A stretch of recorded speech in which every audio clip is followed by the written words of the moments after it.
Welcome to the Politics of Everything. I'm Amber Daines, your host and podcast producer. This is a half hour of power, a podcast dropping every week where I unpack the politics of everything, from money to motherhood, nutrition to narcissism, startups to secularism, the environment, quality, and much, much more. Our guests are seasoned in the field or topic of their choice, even if you've not heard of them yet. This is a non-partisan show. So while I love exploring varied views and get a buzz from a healthy debate of ideas, this is not a purely blue, white, green program. Please subscribe, tune in and enjoy the politics of everything. Before you tune in, please note this episode contains discussions of sexuality and adult relationships, so it's not suitable for all listeners, especially children under 18. We all need and want human connection. Most of us do anyway. That could be in a variety of forms, from friendships, family ties, or those of a romantic or sexual nature. As a business leader and successful entrepreneur, Anna Grosman has been in my online social orbit for years now. And when I heard she was launching a new business called Her Confidant, I had to find out more. As someone who has a passion for empowering women, she has long been doing things her own way. And as one of the founders of Aphrodisiac Male Escorts, which thrived from 2012 to 2018, Anna takes a fearless approach to intimacy and the relationships that connect us. Her Confidant is more than just a business. Anna says it's her calling to facilitate memorable connections where women can explore their sensual truth without judgment. Warm, nurturing, and no nonsense, Anna advocates for female sexuality without stigma and shame, and I'm really keen to find out more. So I'm welcoming Anna to the politics of everything. Oh, hi, Emma. Thank you so much for having me on your wonderful podcast. Podcasting remotely can be challenging, but it doesn't have to be. Since day one of the politics of everything, I have relied on Zencastr's all-in-one solution to make the process quick and painless, the way it should be for those of us who just love great content and want to get our ideas out into the world. If you know me, I'm obsessed with quality in terms of my guests, my sound, and everything about my show has to be great the first time. I'm time poor. It's so easy to use Zencastr. I'm not tech savvy and you don't need to be either. There's nothing to download. Just click on the link and off we go. Zencastr is all about making your podcasting experience easy, and with everything from local recording to automated post-productions now in their toolkit, you don't have to leave your browser to get that episode done, and done fast. I have a special offer for you, and hopefully you can experience what I have with Zencastr. Go to zencastr.com/pricing and use my VIP code, the politics of everything, all lowercase and one word, to get 30% off your first 3 months of Zencastr Professional. How good is that? I want you to have the same easy experiences I do for all my podcasting and content needs. It's time to share your story. Yeah, it's great to have this conversation, but I will ask you, like I do all my guests, do you remember what you thought you might want to do when you were a lot younger, maybe as a teen or in your early career? And how did you sort of evolve to where you are now as an entrepreneur? Gosh, it's a really good question. I've not really thought back for a while there. So I'll take you back to when I was 11. My baby brother was born, and I've always been quite a nurturer and just very caring, kind, compassionate person. So I just loved looking after him. And I thought, in year 10, you do work experience. And I thought, oh, wow, I think I want to work in childcare. I want to look after children. So that's what I went and did, and spent 2 weeks there and just thought, oh, gosh, this is a bit overwhelming. It's, full on. You've got over 20 children and, each of them needs attention. And, as a 16-year-old, they give you all the not so fun jobs like, of course, I can imagine. Cleaning nappies and, cleaning up after feeding or putting them to bed or taking them to the toilet. It wasn't what I thought it would have, was going to be, because, having a younger brother and being on one-on-one with him, it was very, very different. So that really sort of opened my eyes and changed my idea of what childcare was. And it was something like, no, it wasn't for me. I liked more one-on-one sort of contact, or just a few kids at a time. And so during my high school years, I did quite a few jobs just thinking about it. So I just love being around humans. I just find that so important to me. And so I always did babysitting after school or weekends. And I also worked at Victoria Market on Sundays from like 6 in the morning till 4 in the afternoon. Yeah, that's a big, big load doing markets, isn't it? It's amazing. Yeah, Yeah. and also one thing I remembered was my mum had a bakery, and from the age of 14 to 17, I worked there after school, and also on weekends and during school holidays. So I actually had a pretty busy childhood as Yeah, a lot of teenage years. work, not a lot of Plus, relaxation, but that probably forms your work ethic, I imagine. exactly, yeah, just always just loved working because you interact with people, and it was just I had so much more fun than being at school and just learning Yeah. boring lessons. Yeah, like So most entrepreneurs, a lot of them don't enjoy school, so that totally makes sense. So going back a little bit to your earlier business, which I talked about in the yeah. introduction, how did you become interested in running essentially a male escort business back in the day, and what was that trajectory like, and how did you sort of wrap that up in the end? Well, with Aphrodisiac, I did that with one of my best friends from school, so we knew each other quite intimately, quite well. And we're always a little bit cheeky and quite sexually open, and I was with my husband, who I've been with for 36 years, and she was at that stage as well.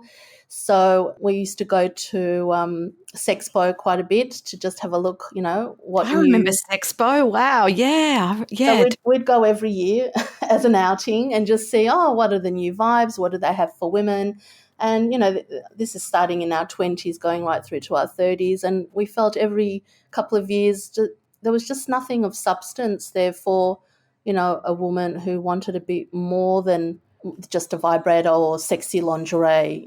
For men, there were always so many options. And my business partner became a single mum in her late 20s, so she was dating, and it was, she really sort of faced that, where there was just no quality of men that sort of she would want to date and spend time with. yeah. So we sort of sat down one day. We were in our late 30s, just before my 40th. And we just thought, how can we change the dating, scene? How can we, provide a quality service for women that, they deserve?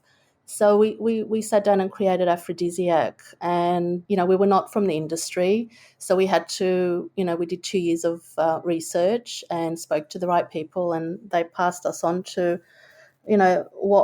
what we needed to know about the industry. And it wasn't as dark and taboo-y as we thought, because we had no idea what we're getting ourselves into. We sat our BLA licenses, we did all the research, spoke to the right people, and it took us 2 years, and we launched Aphrodisiac.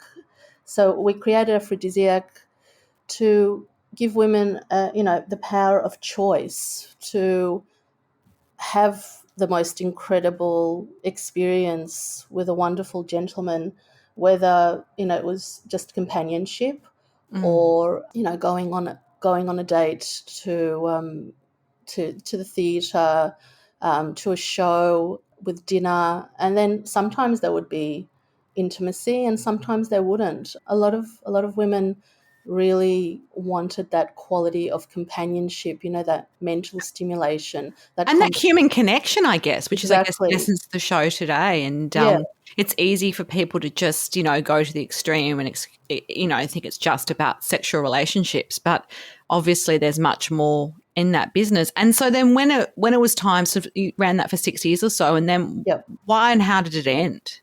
We just sort of went separate ways as business partners. We felt like, I needed a break. I had a lot going on in my personal life, and so did she. And the business was going really, really well, but just our personal business Yeah, it was time relationship to sort wrap of that up. needed Yeah. needed a bit of a break, unfortunately. So yeah, we closed the business down, and I then had a break for a few years. I also, build with my husband. We do development on the side for the last probably 6 years or so. So I was busy doing that with him.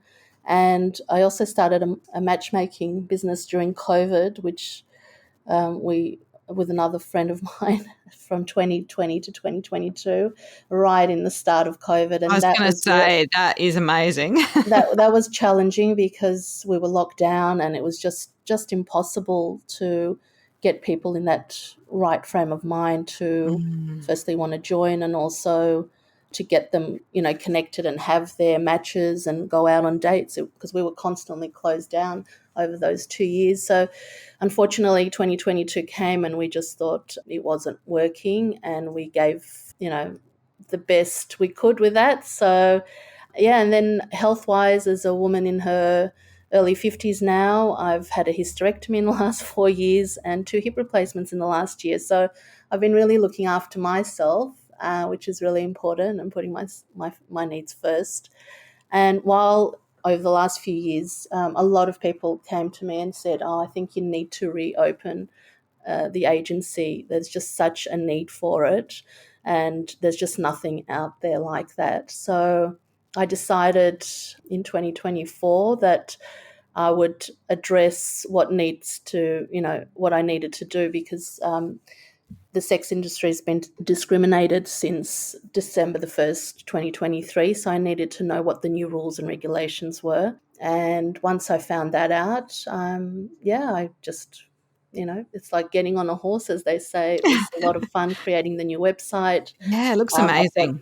I've got gorgeous new gentlemen working with me, and a couple of gentlemen from my previous Aphrodisiac that will be joining me as well.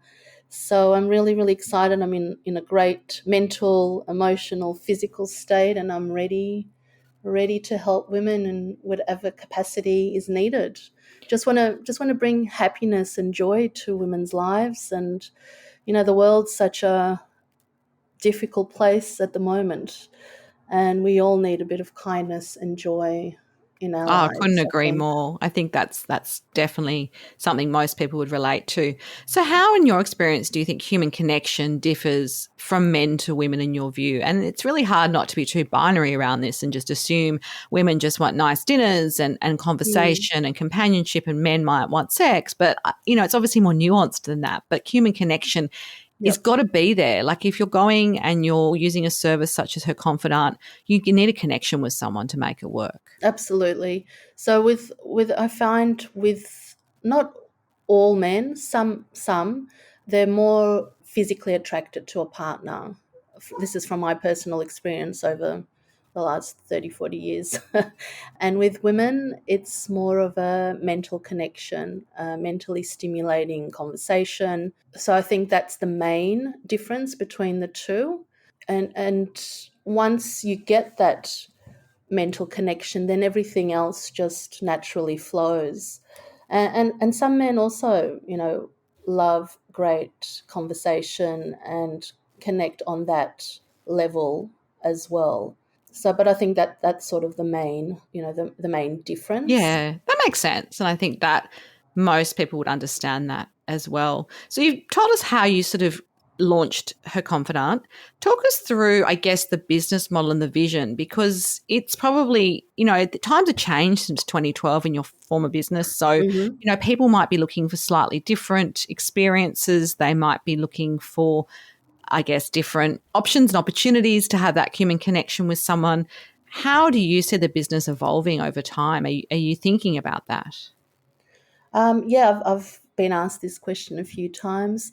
I do want to take it overseas, definitely. With my previous business, did have international clients, but I will be looking at collabing with a couple of people in Europe and in America eventually, hopefully at the end of this year, and just really opening up all over the world. That's where I'd love to be.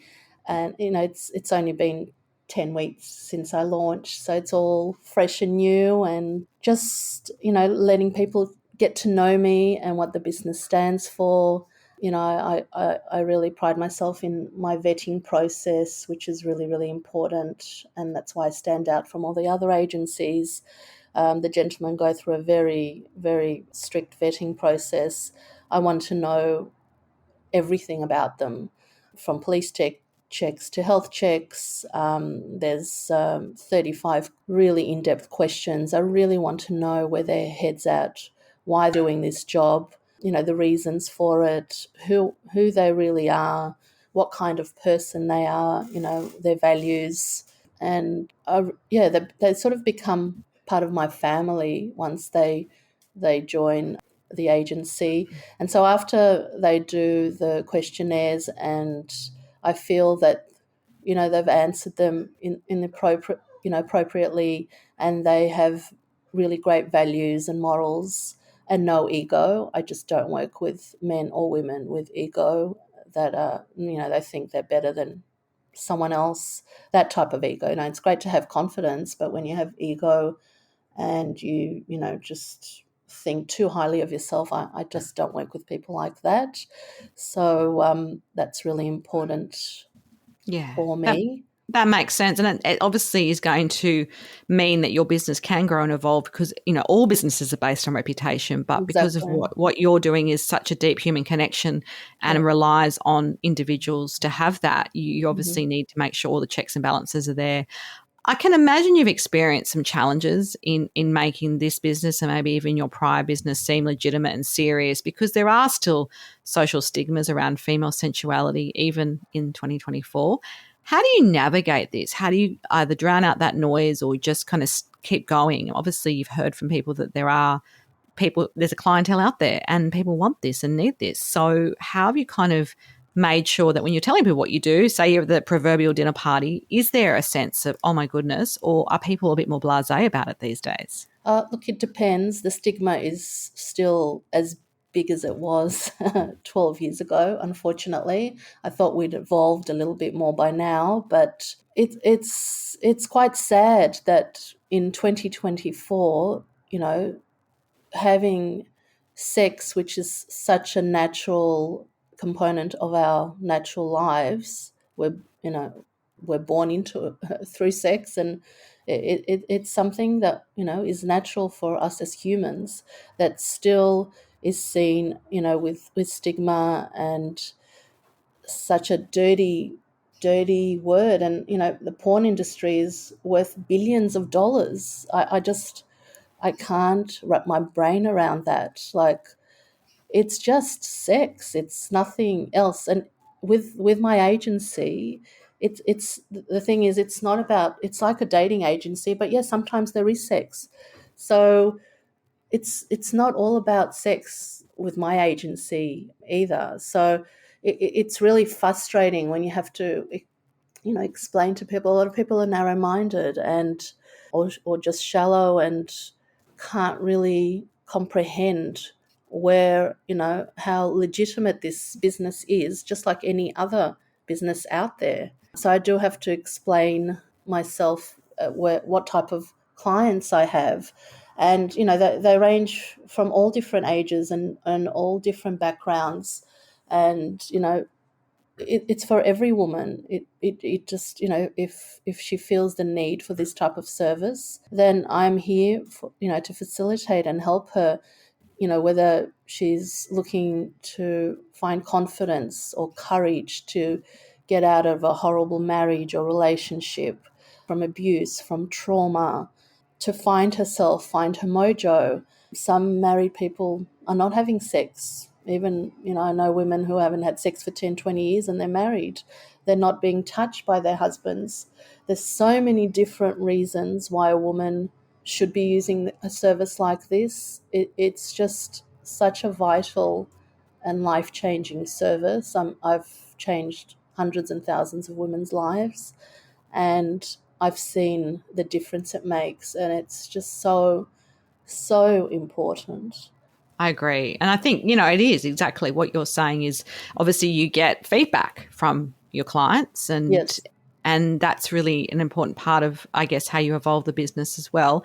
How would you describe an ideal client for your business so they can find that human connection? Because like every industry, not every business, not every, the clients and so forth that you work with, you obviously want to make sure that they're going to be happy, that might become repeat customers, they might give you referrals. How do you go through that process? Obviously, I understand that the strict vetting process for the men that work with you. But of course, at the other end, you've got to make sure that everyone's safe and everyone is on the same page. So how you're asking me how I'm finding my clients? Yeah, how do the clients find you? And I guess Okay. when they go through the initial process, and I did see you have, for example, that meet and greet, which I think is great between them and a potential companion, but also making sure that they understand in their expectations are met, what this might be, what this might not be, if that Yeah. makes sense. Because, So of course, human connections, the heart's often involved as well as the body and the mind. absolutely. So I'm just getting to that idea of, I Yeah. guess, people's expectations when they use a service such as Her Confidant. So women find me through either listening to podcasts, through social media, interviews in magazines or online. They read about what the agency stands for and the types of service that it offers my clients. So that's how they get in touch with me, via either email or they give me a call. A lot of women are just ashamed to even pick up the phone. I remember one lady, when she rang, she said, I've had your number for a whole year and I was just petrified of making that phone call. And I said, why? And she said, I just didn't know who was going to be answering the phone. And it's just the shame that women carry about thinking about, looking after themselves, whether it's emotionally, physically, or sexually. It was just, I was just like, I couldn't believe it that it took her a year to call me. I mean, that's just crazy. I It just, is. It is. But I guess it's that fear of the unknown. exactly. And so when women know that I'm the one that will be picking up the phone, I'm the one that will be listening to you. I've sat and cried with women, listening to their stories and just want to sort of help them get out of whatever situation they are in. And, they use the service as a stepping stone to, build up their confidence, their courage, find their, become sexually empowered. All those really good, important things that we as women need, that, I support them. I'm their wingman. Yeah. I'm always there if they need a chat before the booking, during the booking, after the booking. I make sure that they feel safe.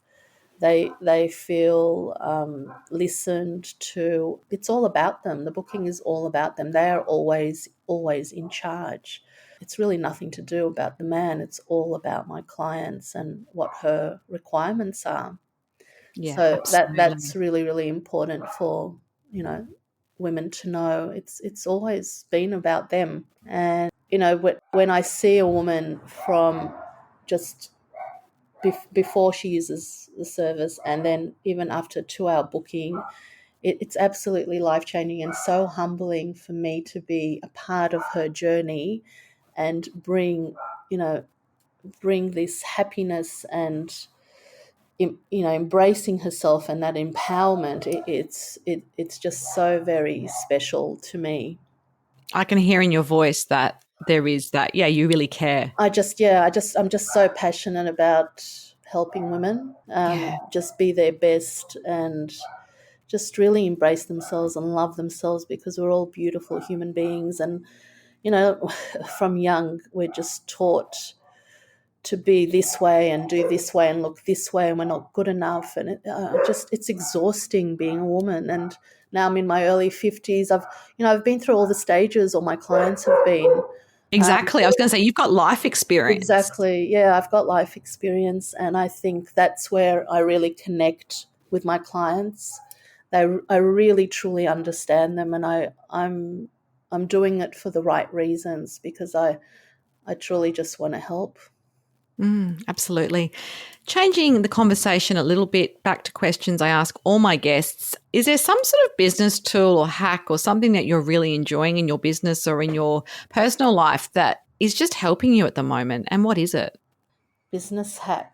Because some people, I don't let people say their phone. I mean, I've had guests talk about things like meditation apps, or they've talked about, certain software tools and things like that. Are you someone that's sort of, using something at the moment which you're finding is really useful? I mean, I'm on all social media aspects. So I'm on LinkedIn and Instagram and Facebook for marketing and connecting with people. I mean that I Do you find. use scheduling systems and things like that? Do you have your posts scheduled, or are you just much more Yes, organic I've than got a that? girl that does my marketing for me, so she schedules everything in for me. So I sit down with her every couple of weeks and we go through, what we'd like to have on our social media posts, and yeah, so she schedules that for me. Excellent. Yeah, I have the same. It's so life changing when you've got someone else to make that happen for you. You can just do the strategy and they can do the execution. What's been your biggest life lesson so far, Anna, and why has it been important to you? I think one of the biggest lessons is no matter what, always be genuine, be true to yourself and, have a positive mindset and don't be afraid. Don't let fear get to you. Just do it, as they say. Just jump in and go for it. I mean, what's the worst that can happen? Doesn't work, you just get up, dust yourself off and keep on going. So I think that's always been my mindset, and always having humility and being humble. Like I spoke before about no ego. I can't stand people with ego. There's just no place in For my that. world for that. And I've heard that a couple of times, so I definitely hold that must be true for you as well. And how do Yeah. you define your version of success these days? Obviously, you're a woman in your 50s. What may have floated your boat in your 20s and 30s and 40s might be different now. Do you define success in a different way? I think the ability to really connect and listen to people. I think that's where my success has always been, and really being relatable and adaptable as well in different circumstances and different decades of my life. I think, and just, yeah, having that positive mindset, getting through things, whatever comes my way. I just know I'll tackle it and I'll move on and Yeah. just never look back. Just keep on going forward, and It's all we can do, I reckon, in life. yeah, and just being, I was taught at school, treat people the way you'd like to be treated. I think that's my biggest motto I took out of school, and just being, kind, with kindness and compassion and empathy, just being a good human. I mean, that's what the world needs right now more than ever. Yeah, I mean that just being me, Yeah, I don't put it on. It's me. When you speak to me, when you see me, I don't care who you are, whether you're a multi-billionaire or prime minister. I'm just me, and I think people get carried away with trying to be someone else or to be liked for looking a certain way, dressing a certain way. It's absolutely exhausting. I think I did that a bit in my 20s, trying to fit in, and then it's like, no, I just need to be myself. I'm Exactly. pretty good over here. So I'm quite confident within myself. I always have been. I've been lucky that Yeah. way. I've worked hard on that. So yeah, that's yeah, Serves that's you it. well. Yeah. And as we finish our conversation today, what would be your final takeaway message for us on the politics of human connection? I think human connection is so important to us as humans, and with AI, really taking over, we really need to make sure that we don't, lose human connection, human interaction, human touch. I haven't said to you before that I did massage for 20 years. I was worked as a massage therapist in So my, you in know my all about this. yeah, and I found with clients during their massage, they would just walk in with their shoulders up, stressed, muscle tension like crazy. And the minute they would walk out, they would just leave everything behind. Some would like to talk and just get things off their plate and de-stress. Others would just lie there and just relax. And I would just go and feel their body and get rid of all that tension and release all that tension. And they would just walk out floating. And I'm quite intuitive. So that's been That's also a a great really. training ground for what you're doing now and Yeah, and understanding and people. I worked in the medical field. I managed a medical center in my 20s for 6, 7 years while I had my kids, And my husband's a GP, and I used to read all his psychology books while I used to sit there and ask him all the multiple choice and questions. So I have a lot of insight in a lot of different industries and areas. And I found always psychology such a interesting area. I probably should have been a psychologist. Oh, you kind of are. Come on. Yeah, in a way, yeah. I mean, not self-taught, I guess. Yeah, But exactly. yeah, Exactly. And yeah, I found just your find calling. the mind so fascinating. And I was listening to the latest Brene Brown and Esther Perel podcast last week, and they talk about human connection, human interaction, and the importance of it. And what Esther Perel calls AI, not artificial intelligence, but she calls artificial intimacy. And that really hit home, because that's what we're at the moment, artificial intimacy, where people are connecting online, not really physically meeting. Yeah. It's It's just, horrific. It's sad. we're I going to mean, lose something in that for sure. Yeah, I it's agree. yeah, it was just really interesting to see it from that point of view. And here with Her Confidant, I'm trying to keep humans connected. It comes from such a good place where, that human interaction, that conversation, sitting face to face with someone, just in that gaze and really being listened to, and feeling that compassion and empathy, and just having that connection is so, so important. And I'm afraid that, I hope we won't lose it. I think we need to, keep on fighting for it. And AI is great for certain things, but definitely not when it comes to human connection and human interaction and touch. I think that's an area, and human skills, certain human skills, I think that's an area where we need to really push for and keep the human connection going. I loved our conversation. And if you do want to find more about what Anna does and links to her business, there are details on the show notes. Until next time, please take care. Thanks so much for listening today. If you've enjoyed the politics of everything, I thrive on your feedback. So please add a short review and share the podcast with your network through Apple, Spotify, and all the usual suspects. I'm always on the hunt for new and diverse guests, so if you or someone you know has a fresh idea you're busting to get out there, please email me at amber@amberdanes.com, and my crew will get back to you very soon.